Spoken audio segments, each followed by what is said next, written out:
কর্মব্যস্ত জীবনে মানুষের যেন দম ফেলার সময় নেই। সময় ও যুগের সঙ্গে তাল মেলাতে দিন দিন মেশিনে পরিণত হচ্ছে মানুষ। ক্রমেই কমছে মানুষের আবেগ আর অনুভূতি। তাই কর্মব্যস্ত মানুষের জন্য ব্যতিক্রমী এক আয়োজন করেছে দক্ষিণ কোরিয়া। কর্মব্যস্ত এ জাতির লোকদের নিয়ে ঘুমের প্রতিযোগিতার আয়োজন করা হয়েছে। রোববার বার্তা সংস্থা রয়টার্সের এক প্রতিবেদনে এ তথ্য জানানো হয়েছে।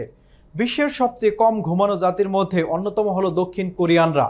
কর্মব্যস্ত এ জাতির যেন দম ফেলার সুযোগ নেই, ফলে অভ্যাসও নেই তেমন একটা বিশ্রাম নেওয়ার।